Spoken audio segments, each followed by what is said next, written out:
에베소서 4장 1절부터 6절까지 함께 봉독하겠습니다. 1절입니다. 시작.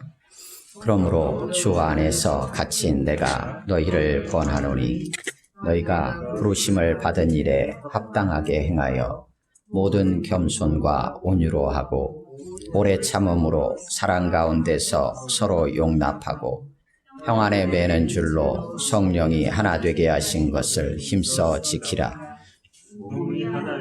성령도 한 분이시니 이와 같이 너희가 부르심의 한 소망 안에서 부르심을 받았느니라. 주도 한 분이시요 믿음도 하나요 세례도 하나요 하나님도 한 분이시니 곧 만유의 아버지시라. 만유 위에 계시고 만유를 통일하시고 만유 가운데 계시도다. 아멘. 거기까지.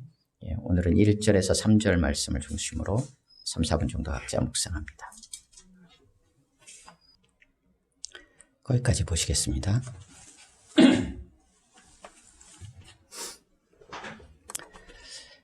에베소서 1장에서 3장에서 하나님이 우리를 그리스도 예수 안에서 한 몸인 교회로 부르셨다라는 것을 선언해 주었습니다. 이제 4장부터 그리스도인 몸인 교회는, 부름받은 교회는 그렇다면 어떤 모습으로 행해야 할까에 대한 내용들을 기록해 나가게 됩니다.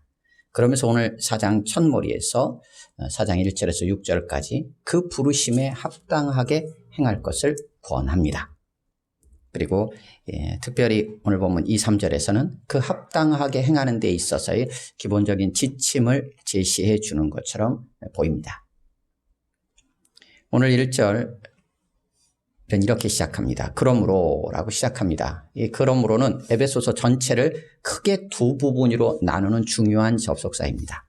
그래서 1장에서 3장까지를 교리적인 측면이다 라고 표현한다면 4장에서 6장까지 이제부터는 실천적인 측면을 보여주는 거다. 이렇게 구분할 수도 있고 1장에서 3장까지는 하나님께서 우리에게 행하신 일들에 대한 하나님의 관점에서 기록했다면 이제 4장에서 6장까지는 우리 사람의 관점, 교회의 관점에서 어떤 모습으로 반응해야 할 것인가에 대한 부분을 기록하는 그 분기점이 되는 시작이 오늘 그러므로라는 접속사입니다. 그래서 그러므로로 시작된 오늘 본문 4장 1절을 함께 같이 읽습니다. 시작. 그러므로 주 안에서 갇힌 내가 너희를 권하노니 너희가 부르심을 받은 일에 합당하게 행하여. 아멘. 그러므로 내가 너희에게 권한다 이렇게 되어 있어요. 명령한다 라고 이제 표현되기도 말하기도 할 때도 있지만 여기서는 간곡히 권면하는 것을 나타내고 있습니다. 그래서 내가 너희에게 간곡히 권면한다. 다른 곳에서는 예수님을 막 부르는 자들이 간청한다 라고 번역되기도 했던 단어이기도 합니다. 그래서 오늘 보면 그러므로 나에 대해서 어떻게 소개하냐면 다시 주 안에서 갇힌 자 이렇게 표현을 합니다. 소개를 합니다. 갇혔다, 갇힌 자다라는 것을 바울은 계속해서 언급을 합니다. 3장 1절에서는 이렇게 표현되어 있었어요. 그리스도 예수에 갇힌 자. 우리 번역상으로는 그리스도 예수의 일로 갇힌 자 이렇게 번역을 했었죠. 그러니까 그리스도 예수에 갇힌 자. 오늘 본문 1절에서는 주 안에서 갇힌 자. 다 같은 맥락에서 이해할 수 있습니다. 바울은 실제로 갇힌 상태에 있었습니다. 하지만 현실적인 그런 상황들을 주님과의 관계 안에서 다시금 해석하고 그에 따라서 어떻게 반응하는가 하는 모습을 이렇게 본문을 통해서 보게 됩니다. 로마 황제에 의해서 어쩔 수 없이 갇힌 자라는 그런 선언이 아닙니다. 주님께 속한 자로서 주님을 위해 주님의 뜻을 따라 주님께 갇혀 있는 자다라는 고백을 하는 것처럼 보입니다. 그래서 그리스도 예수에 갇힌 자, 주 안에서 갇힌 자 이렇게 자신을 다시 한번 소개합니다. 그래서 그것이 전혀 부끄러운 일도 아니며 또 낙심할 일도 아니라는 것을 다시 한번 상기하면서 오히려 영광인 것처럼 바울은 자신을 계속해서 갇힌 자로 소개하고 있습니다. 그리스도 예수 안에 있다는 것이 바울에게는 계속해서 언급하고 상기시킬 어떤 내용처럼 보이는데 우리에게는 어떤가? 그리스도 예수 안에 있다는 것, 그것이 혹시 속박은 아닌가? 속박이라고 느끼고 있는 건 아닌가? 아니면 그것이 우리에게 진짜 영광이라고 우리가 말할 수 있는가? 한번 돌아보게 되죠. 오늘 본문에서 1절 뒷부분에 보면 너희가 부르심을 받은 일에 합당하게 행하여 라고 하면서 권하는데 간곡히 권면을 하는데 권면하는 내용이 무엇인가에 대한 것을 한마디로 이렇게 표현하고 있습니다. 부르심에 합당하게 행하라. 것이 부르심에 합당하게 행하도록 권한다라는 거예요. 이것을 원문에 이렇게 되어 있어요. 부름 받은 그 부르심에 합당하게 행하도록. 그것을 이제 개역 개정에서는 부름 받은 일에 합당하게라고 부르심 받은 어떤 일로 이렇게 좀 구체적으로 표현을 하고 있습니다. 권하는 내용이 뭐냐면 1장에서 3장까지 하나님께서 우리를 불러주셨어요.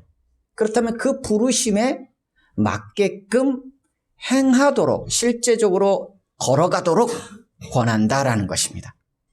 이 합당하게라는 표현은 저울을 이렇게 달아서 무게 균형을 맞추는 것과 관련된 단어에서 나온 표현입니다. 그러니까 한쪽에 어떤 물건을 놓고 이것의 균형을 맞추게 저울을 달잖아요. 그래서 무게를 맞춰 나가는 것, 여기에서 이제 비롯된 단어예요. 그래서 어떤 것과 상응한다라는 의미로 쓰이는 단어입니다. 신약 성경에 거의 몇 번 등장하지 않습니다. 그래서 불러주신 부르심이 있어요. 그 부르심이 기준이 되어서 그것에 부합하게끔 행동해 가라는 것입니다. 그것이 권면의 내용입니다. 그래서 어찌 보면 오늘 본문 4장 1절에서 3절 조금 더 넓게 보면 6절까지가 4장부터 6장 전체의 요약적인 내용이기도 합니다. 그래서 1장에서 3장까지 하나님의 부르심에 대해서 어떤 반응으로 우리는 살아가야 되고 보여야 될 것인가에 대한 것을 개괄적으로 보여주는 것처럼 보입니다. 그렇다면 그 한마디는 무엇이냐? 그 부르심에 합당하게 행하라는 것입니다. 그 합당하게 부르심에 대한 내용이 1, 3장에 기록이 되어 있는데요. 그 내용을 간단하게 정리하면 이런 거예요. 하나님께서 그 주권적으로 우리를 택하시고 예정하셨잖아요. 하나님이 그 주권적으로 그 주권 아래 그 큰 사랑을 인하여서 우리를 은혜로 구원하여 부르셨다라는 거죠. 그러면 그에 대해서 그리스도 예수 안에서 그의 피로 말미암아 실제적으로 그 부르심이 성취된 부르심이에요.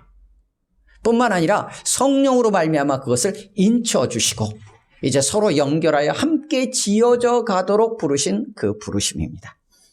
그 부르심, 또 둘을 하나로 만들어 주셔서 하나님 아버지 앞에 나아가게 하신 바로 그 부르심, 그 부르심에 맞게, 그 부르심에 합당하게 행하도록 권면한다라고 시작하고 있습니다.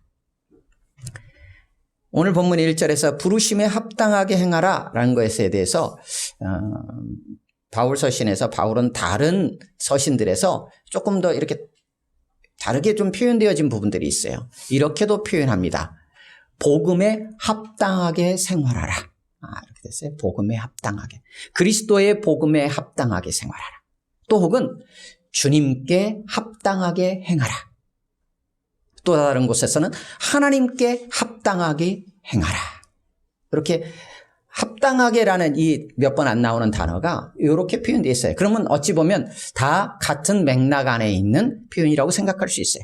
그러면 하나님께서 우리를 불러주신 그 부르심이라는 것, 그것은 그리스도의 복음과 연결되어지고 그것은 주님께 대한 것이고 곧 하나님 아버지께 반응하는 것과 별반 다르지 않다는 것을 이해할 수 있어요.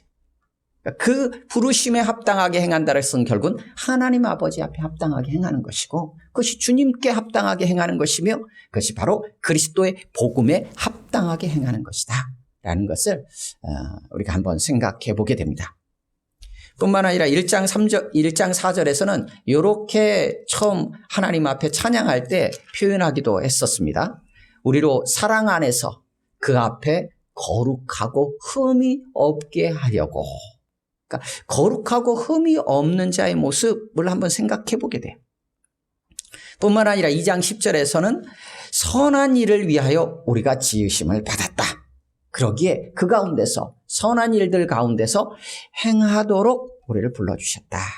라고 해서 부르심에 합당하게 행하는 것이 무엇인지 에베소서 안에서는 한번 그 말씀들을 생각해 보게 됩니다. 뿐만 아니라 개인뿐만 아니라 공동체적으로 생각한다면 2장 21절 22절에서 서로 주 안에서 서로 연결하여 함께 지어져 가는 모습을 생각해 보게 됩니다.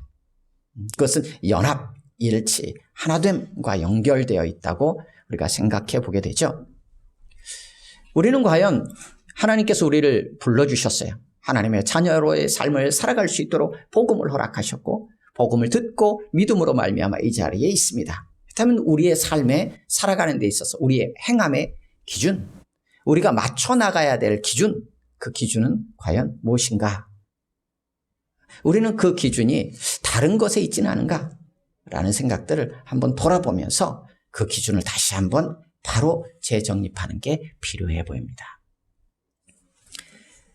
1절에서 부르심에 합당하게 행하라 라고 권하면서 그것에 대한 앞으로의 그 구체적인 내용들을, 실천적인 내용들을 쭉 제시해 줄 텐데 그에 대한 기본적인 지침이라고도 할 수 있고 어떤 마음가짐 혹은 함께하는 가운데 있어서의 어떤 기본적인 태도에 대한 부분을 2절과 3절에서 제시해 줍니다. 크게는 네 부분으로 구분해서 이해할 수도 있고요.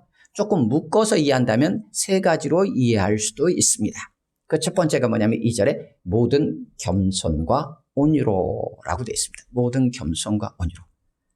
부르심에 합당하게 행하는데 그때 행동이라는 이 실천적인 모습이 나올 때 그 마음은 어떠해야 될 것인가 라고 했을 때 온유와 겸손이라는 두 단어를 사용하고 있습니다. 온유와 겸손이 함께 등장하는 신약 성경에서의 구절은 사실 이 외에 한 군데, 두 군데 정도밖에 없습니다. 그 한 군데가 어디냐면 예수님께서 영혼들을 향해서 말씀하실 때 수고하고 무거운 짐 진 자들아 다 내게로 오라. 내가 너희를 쉬게 하리라. 나는 마음이 온유하고 겸손하니 내 멍에를 메고 내게 배우라. 그리하면 너희가 참된 쉼을 얻을 것이다 라고 말씀하실 때 주님의 마음이 어떤 마음인지를 우리 가운데 보여주셨습니다. 그 마음이 바로 온유와 겸손이었어요. 주님의 마음을 품고 부르심에 합당하게 행하기를 권하고 있는 것으로 이해할 수 있어요. 온유와 겸손의 의미가 뭘까? 겸손에 대해서 우리말 사전에서는 그렇게 돼 있어요. 남을 존중하고 자기를 내세우지 않는 어떤 마음이나 태도를 겸손, 이렇게 국어 사전에는 그렇게 표현이 되어 있어요.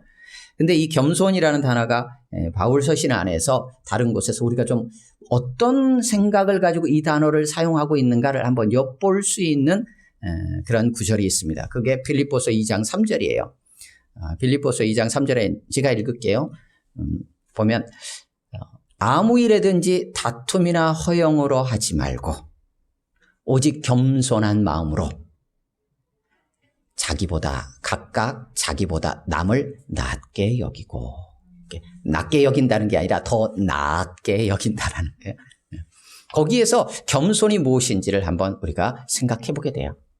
그러니까 바울이 생각하고 있었던 이 단어를 사용할 때의 겸손은 어떤 의미냐라고 했을 때 혼자 안에서의 겸손이라는 개념이 아니라 다른 사람과의 관계 속에서 생각하게 돼. 오늘 본문 2절 3절의 모든 내용은 다 혼자 개인의 문제가 아니라 공동체 안에서의 문제 속에서 가지게 되는, 관계 안에서의 가지게 되는 어떤 기본적인 지침으로 지시가 되고 있는 거예요.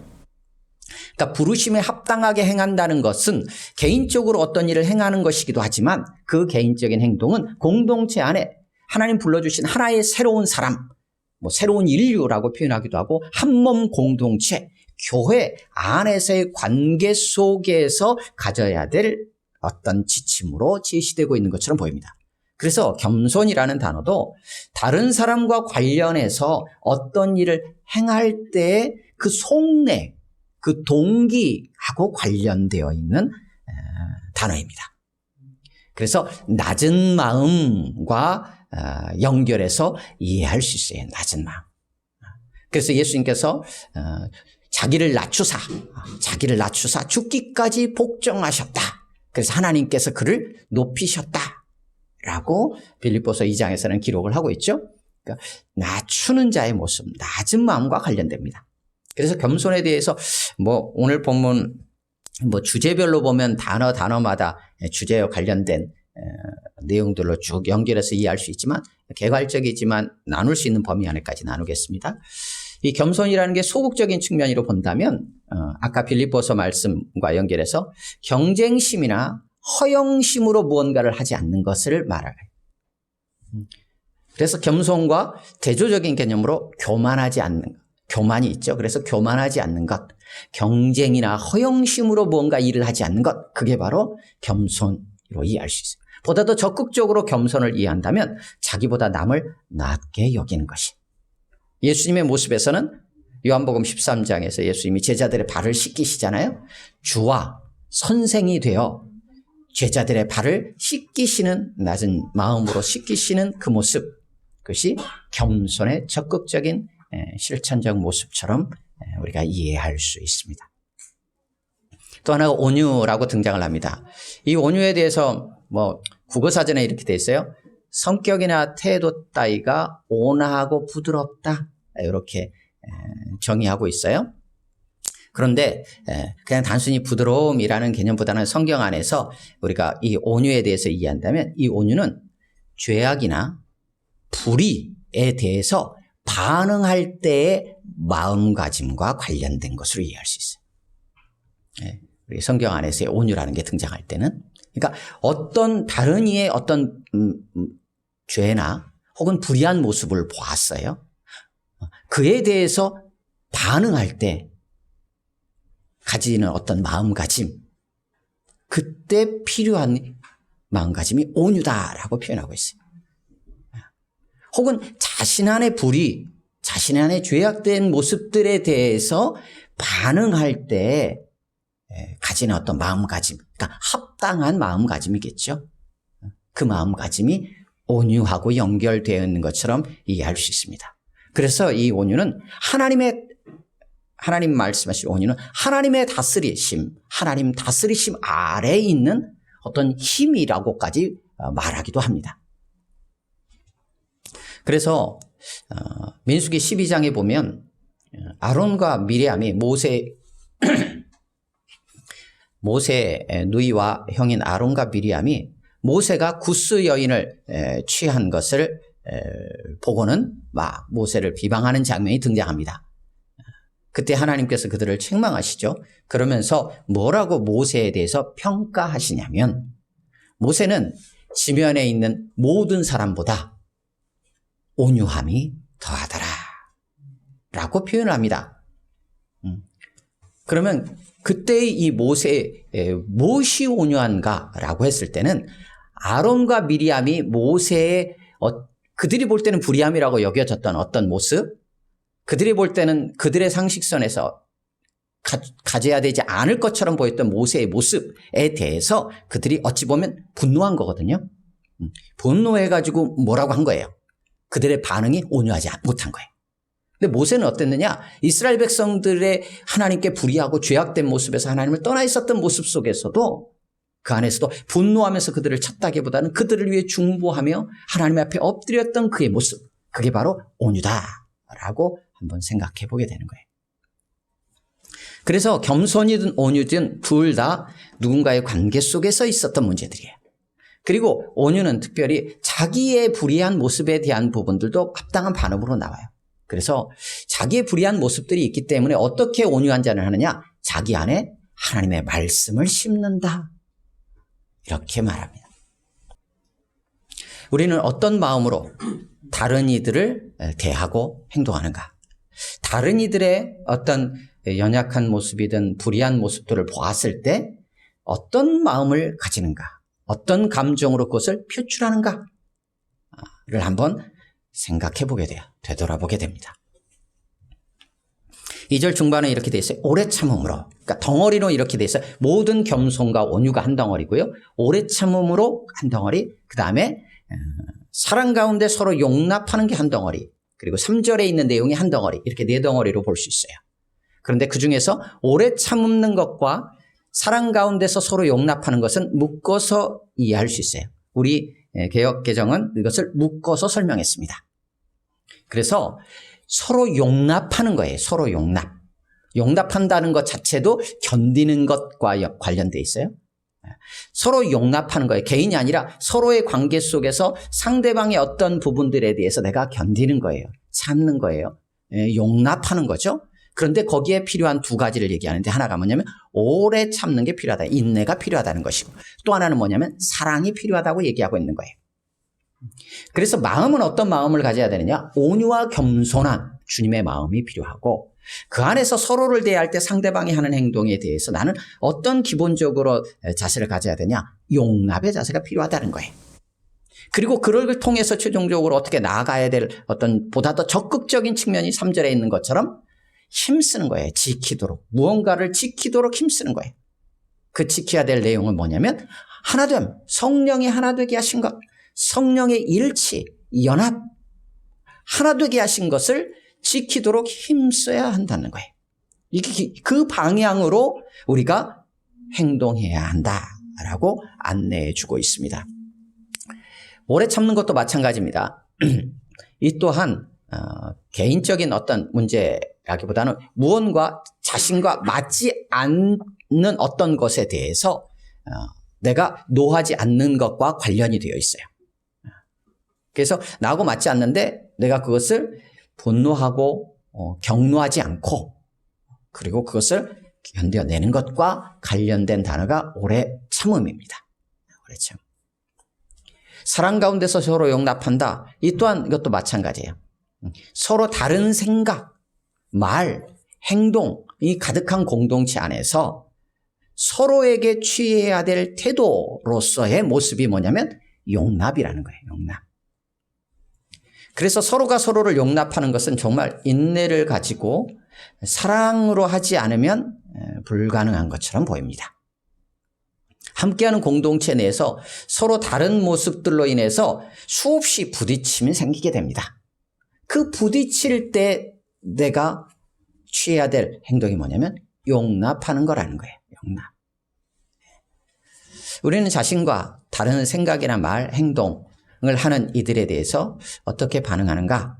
우리 한번 되짚어 볼 필요가 있습니다.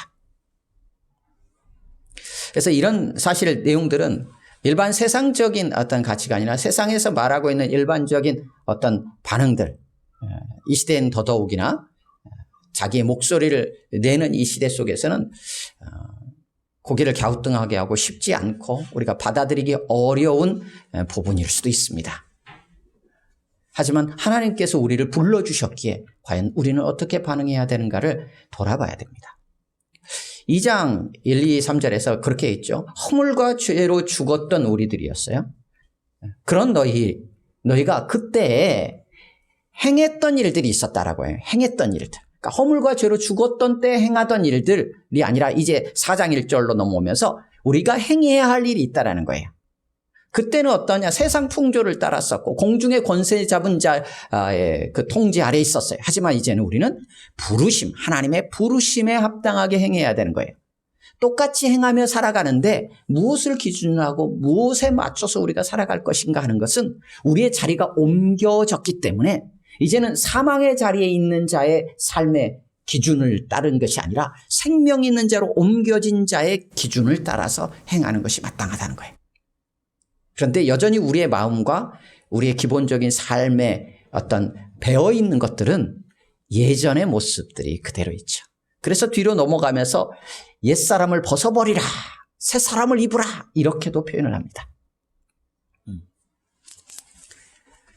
3절입니다. 3절 같이 읽습니다. 시작. 평안에 매는 줄로 성령이 하나 되게 하신 것을 힘써 지키라. 내용은 이거예요. 지키도록 힘쓰라는 거예요. 힘써서 지켜내라라는 개념보다는 조금 어감의 차이는 있어요. 뭐 같이 이해할 수도 있는데 힘써서 지켜라는 지키는 거 목표에 초점이 있다기보다는 지키도록 힘쓰라라는 어떤 과정에 초점이 있는 것처럼 보여요. 그러니까 애써서 우리가 정말 지켜낼 수 있느냐 하는 부분은 별개의 문제예요. 하지만 지키는 방향으로 어떻게 해야 되냐? 우리가 힘쓰고 애써야 된다라는 얘기예요. 힘쓰고 애써야 된다. 그렇게 권면을 합니다. 그런데 그 내용이 뭐냐라고 했을 땐 하나됨이에요. 일치, 연합. 성령의 일치, 성령의 하나됨이라는 것을 이거를 성령이 하나 되게 하신 것이라고 이렇게 풀어서 번역을 해놓은 거예요. 그러니까 성령으로 말미암아 성령님이 우리를 일치시키고 연합해서 하나 되게 하셨어요. 그 하나 되게 함, 연합, 일치를 깨뜨리는 게 아니라 지켜내는 방향으로 애를 쓰라는 것입니다. 그런데 그게 어떻게 가능하냐라고 했을 때 뭐 두 가지로 해석이 가능하는데요. 평안에 매는 줄이라고 했죠. 평안이라는 줄이에요. 평안이라는 것으로 묶는 거예요. 평안을 줄로 묘사를 했어요. 그래서 평안에 매는 줄로 성령님이 하나 되게 하신 것인지 혹은 평안에 매는 줄로 지키도록 힘써야 하는 것인지 이 두 가지로 이해가 가능하는데 두 가지 다 그냥 우리가 생각을 해볼게요. 그랬을 때는 과연 지키도록 힘쓰는 일이 지켜내는 것이 어떻게 가능하느냐 했을 때는 평안으로 가능하다는 거예요. 평안. 그 평안이라는 것이 에베소서 안에서는 화평이라고도 번역이 됐어요. 2장 14절에서 그는 우리의 화평이신지라. 주님이 우리의 화평이라고 했고 요한복음 14장 16장에서는 예수님께서 떠나가시기 전에 제자들에게 내가 너희에게 평안을 남겨둔다. 평안을 끼친다. 라고 했어요. 그러니까 아무 근심하지 말아라. 라고 안내를 합니다. 바로 주님이 평안이시오. 주님 안에만 평안이 있고 주님으로부터 우리에게 평안이 주어졌고 그러기에 그 평안이라는 묶는 줄로만이 우리가 하나 될 수 있고 하나 된 것을 연합을 지켜나갈 수 있다는 거예요. 평안에 매는 줄 이것도 묶는다라는 단어인데 이게 1절에 나와 있는 갇힌 자 할 때 가두다라는 단어와 원이 같아요. 그러니까 예수 그리스도 안에 내가 갇혀 있고 평안이라는 것으로 그 예수 그리스도로 이제 묶는 거예요. 그렇게 예수 그리스도 안에 들어왔다라는 것을 여기서는 평안이라는 단어를 통해서 다른 각도에서 좀 표현하고 있는 것처럼 보입니다. 그래서 일치, 교회, 하나됨, 연합을 깨트리는 방향이 아니라 지켜내는 방향으로 애써야 하는데 그것은 평안으로 가능하다는 거예요. 바로 예수 그리스도 주님이 십자가의 죽으심으로 이루신 평안, 그의 피를 흘리심으로 말미암아 둘이 하나 되게 하시고 하나님과 가까워지게 하신 바로 그 평안이신 그 주님으로 가능하다는 거예요. 말씀을 정리하겠습니다. 오늘 본문 전체 안에는 많은 기본적인 지침들이 나오는데 대부분이 다 무엇과 연결되어 있냐면 성령의 열매와 연결이 되어 있어요. 겸손이라는 단어 하나를 제외하고는 온유, 오래 참음, 사랑, 평안 전부 다 성령의 9가지 열매 안에 들어가 있어요. 그래서 어찌 보면 내 안에서 만들어낼 수 있는 게 아니고 성령이 우리 안에서 계시면서 성령의 인도하심을 따라갈 때 우리 안에 맺어지게 되는 어쩌면 열매인 것처럼 우리가 생각이 돼요. 그래서 그런 측면에서 이해한다면 하나님께서 우리를 불러주셨고 그 부르심에 합당하게 행하는 일 자체는 우리의 어떤 온유나 겸손, 우리의 오래 참음, 사랑으로 해서 가능한 것이 아니라 결국은 성령 충만하여서 성령이 우리 안에서 인도하실 때 그 인도하심을 따라감으로 인해서 나타나게 되는 우리의 마음가짐이나 태도들의 변화들로 인해서 실제적으로 그 부르심에 합당하게 행할 수 있는 것처럼 보입니다. 그래서 뒤쪽으로 넘어가면 오직 성령으로 충만해져라 라고 말씀하고 있는지도 모릅니다. 오늘 본문 1절에서 3절까지는 앞장 1장에서 3장까지 하나님께서 우리를 부르실 때의 모습이기도 해요. 그러니까 우리에게 권면하고 있는 내용이지만 하나님께서 우리를 부르실 때의 모습이기도 해요. 주님은 우리에게 참된 쉼을 주시기 위해서 겸손과 온유함으로 십자가의 길을 가셨어요. 하나님께서는 허물과 죄로 죽고 죄악 가운데 있었던 우리를 오래 참으심으로 그 큰 사랑을 인하여 우리를 품어주시고 용납해 주셨어요. 그렇게 부름받은 우리, 복음의 말씀을 듣고 구원의 말씀을 듣고 믿은 우리를 성령으로 인쳐주시고 서로 연결하여 함께 지어져 가도록 하나님께서는 성령으로 역사하셨던 것 같아요. 하나님께서 먼저 우리에게 행하셨던 모습들이 1절에서 3절의 모습이 아닌가 이런 생각을 하게 됩니다. 하나님께서 그렇게 부르신 우리 한 사람 한 사람은 어떤 자들인가 간단히 정리하면서 말씀을 마무리합니다. 1장부터 3장까지의 모습에 나왔던 거예요. 창세 전에 그리스도 안에서 우리를 택하셨어요. 그래서 그리스도 안에서 택함 받은 자, 그리스도 안에서 그의 피로 말미암아 속량 곧 죄사함을 받은 자, 그가 우리예요. 하나님의 계획을 따라 예정을 입어서 그 안에서 기업이 된 자, 그가 우리예요. 구원의 복음을 듣고 약속의 성령으로 인침을 받은 자, 하나님이 그 큰 사랑으로 그리스도와 함께 살리시고 일으키사 함께 하늘에 앉히시는 자, 그가 바로 우리예요. 하나님이 그리스도 예수 안에서 선한 일을 위하여 새롭게 창조하신 자, 한 몸 되었고 서로 연결하여 함께 지어져 가는 자, 우리 자신만이 아니라 함께 부르심을 받은 상대방도 다른 이도 동일하게 이러한 자들입니다. 그러기에 겸손과 온유로 또 오래 참음으로 사랑 안에 서로 용납하고 평안의 줄로 성령이 하나 되게 하신 것을 지키도록 힘쓰면서 하나님의 그 부르심에 합당하게 행하는 우리 모두가 될 수 있기를 주님의 이름으로 축원합니다. 아멘. 함께 기도합니다.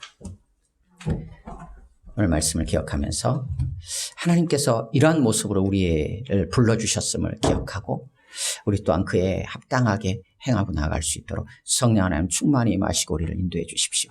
그 인도하심을 따라갈 때 이러한 모습들이 우리의 삶에, 생각에, 우리의 마음에 점점점 나타나고 변화되어져 참 하나님의 부르심에 합당한 삶으로 걸어가는 저희들이 될 수 있도록 도와주옵소서. 우리 합심으로 같이 1분 정도 같이 기도합니다.